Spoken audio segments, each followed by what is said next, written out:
Good morning, Tejasri. Welcome to the Sustainable Conclave 2024. I have a few questions for you. Shall we? Yes.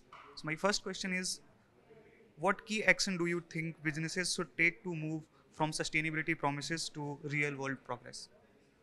I believe companies need to know what are their real footprints in terms of their impacts across the value chain. So, it's not enough anymore that companies only look at their footprints within the fence, but they need to essentially start at the entire life cycle of the product up to the end of life and look at all those aspects that they need to consider when they are actually deploying their strategies and not just keep it into the planning phase, but a lot more engagement with the stakeholders, right from upstream to downstream. Look at what are their aspects and aspirations, as well as how are they impacting the organization's overall sustainability performance, and accordingly start taking initiatives, engaging all of them. Very essential and important is the supply chain footprint that organizations now need to start working on, driving policies across all the suppliers and onboarding them and upgrading them to the level that large corporates are today operating on the sustainability aspects, and driving programs through various aspects like cluster programs, through quality programs, through lean programs to engage them also on sustainability, integrating with all the other performance parameters. So I think that is very important for organizations to move, not just comply to the regulations, which is also a very evolving aspect today, but also look at how they are moving beyond that in terms of future proofing and de-risking their businesses for their footprint on the value chain aspect. Yes. So, in this regard, there is one more question. So, currently companies are setting their net zero target. So, how the company will make sure that they are going to meet those targets? How can they track their target more efficiently? Yeah. I think it's very easy, not easy, of course, but you can always declare a net zero year. But then I think the real challenge is on your policies and programs that you would achieve that net zero. For that, it is very essential that corporates break that down into short term, medium term, and long term goals. But those long term also cannot be say beyond 10 years. While net zero could be 2050, today many of us would not be there to see that net zero. It should be doable, it should be pragmatic, and it should have a programmed approach wherein you have uh, programs designed to transition that journey.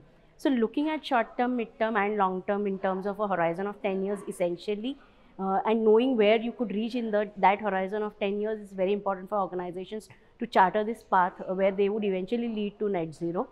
But what corporates also need to look at is the alternative solutions and policies that would evolve, taking them and supporting their journey to net zero and involve their policies in alignment with the national policies as well, to make this transition more easier.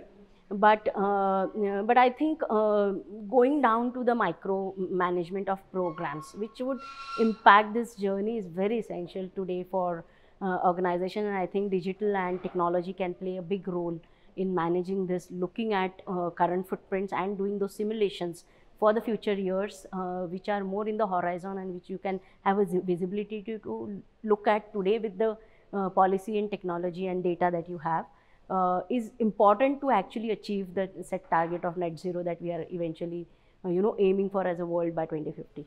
Okay, so the last question is, currently consumers are demanding more and more sustainable product.